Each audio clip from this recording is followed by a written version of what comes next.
hindi galing sa ulo, sa utak. Galing sa puso yun. Tandaan nyo. Pag memorize kasi yung sinasabi, hindi nyo naiiyak eh. Pag pinag-aralan, yung sasabihin, sigurado hindi yun maiiyak. Pero yung nagmula sa puso, alam ko yung mga nagsasabi ko kanina, sinigil lang nila kasi ayaw nilang ipakita sa inyo. Kasi una, talagang sabi ko kanina, ang hapon pa, sabi ko nung pag-uwi namin galing sa party doon, ano yung ipapakita ko sa estudyante ko ngayon? Ako ba yung magagalit? Ako ba yung parang walang naramdaman? Yun yung iniisip ko kahapon. Kasi ganito, nung mag-umpisa, yung party kahapon, parang wala lang.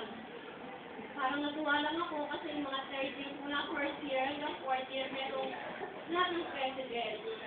Nag-perform sila. Nalungkot lang ako wala yung president ko doon. Yung president ng ibang klase, mababatay na nandoon. Parang nalungkot ako talaga. Tapos nung sa table namin, kasi may table kahapon. Sa table namin, talagang mayroon sila. Merong mga nagbibigay sa kanila. Tapos, nung unang may nagbigay, sabi ko, hindi yata ako naalala ng section ko.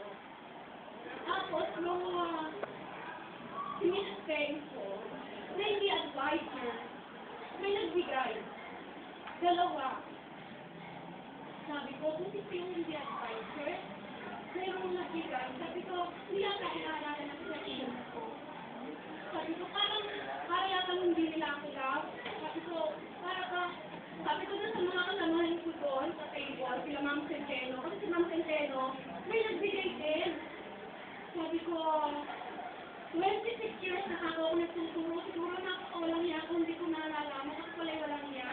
Kasi, walang nagbibigay sa akin nakakaalala. Talagang ako naiiyak. May nagbigay kay Ms. Sanchez. May logo. Napaputo ko lahat yun, yung maliit na logo lang. Sabi ni Ma'am Centeno sa akin, ganun yata, binuhos yung galit ko sa logo kasi naputok talaga. Hindi, sabi ko, nakuha lang ako na pinutin ko. Tapos, nung ako na, sabi nung isang ni Ma'am Villamor, si Ma'am Villamor nakita ko, ang dami rin karo, pero alam niyo kung gano'ng magagos si Ma'am Villamor, diba?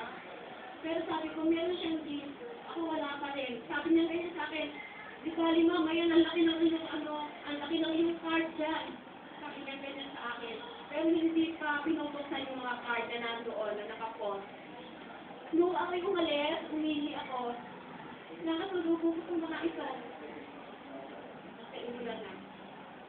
Sabi nila, may dala silang dati doon. Sabi ko, wala ko nalimutan kahit na ina pala, naalala pa rin ko. Kaya lang, sabi ko, parang pag-late ng gano'n, parang mapilitan na lang. Parang may nagsabi na lang. Parang hindi na kusa. So, yun kahapon.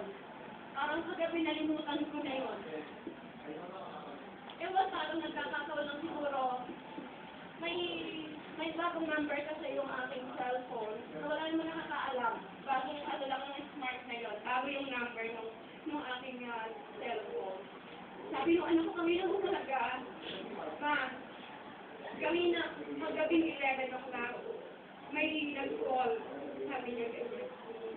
Kaya lang ma, sabi niya, nung sabihin ko, sabi niya, si Amatay daw siya. Sabi ko, nalimutan lang yun. Parang ano lang naman. Siyempre, may mga naluloko lang naman sa cellphone, diba? Pinahawak ang buhay natin. Nung pagpasok ko kanina, sabi ko, doon sa akin, Ma'am Centeno, binuwenta ko yun.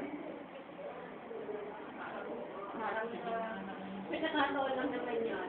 Hindi natin masasabi yung life natin talaga. Tapos pagpasok ko kanina umaga dito, nung mabasa ko to talaga, gusto ko na talagang umiyak. Dahil sabi ko, hindi naman pala ako nalimutan. Hindi pala sayang. Sabi ko, hindi pala sayang yung mga sinishare sa kanila. Hindi ko na sayang yung pag-aaral ko. Yung, alam ko yung mga lalaki, hindi umiiyak. Wala lang umiyak yan. Whether galit na galit lang, iiyak ang mga lalaki. Or natutuwa sila. Alam ko yung pressure nyo na yan, ang emotion ninyo. Napipil ko yan as mother. Kasi itong bigay niyo sa akin na to, tuwan-tuwa ako. Tuwan-tuwa ako. Tapos kay Ma'am Antonino, nasa lubong ko kami na. Sabi ko, it's my fault. At sa mister ko, nandun kami na. Nung umalis ako dito kanina, nung napasok ko, umalis ako. Kasi hindi ko mapigil talaga. Hindi ko mapigil, naiyak talaga ako. Sabi ko sa mister ko, hindi pala ako dapat ang salita agad. Hindi ako naalala ng estudyante ko. Kasi kahapon, talaga kasalanan ko. Nagsalita ako, hinasgahan ko kayo. Talaga hinasgahan ko kayo na hindi ko ako daw. Pero kanina, na-feel ko talaga, pinagayakan mo ito. Talagang na-feel ko na hindi sayang yung binigay ko sa inyong atensyon. Talagang feel na ko ngayon na binuri niyo kong ina. Feel ko na teacher niyo ako. Feel ko ngayon na teacher ako. Dahil sa inyo. Kasi doon sa mga ginawa ko sa inyo, hindi yung sinagalitan ko kayo na para lang magalit ako sa inyo or ipahiya ko kayo. Alam niyo, pinagalitan ko kayo kasi mga anak ko kayo. Dapat na-feel ninyo yun na mga anak ko kayo.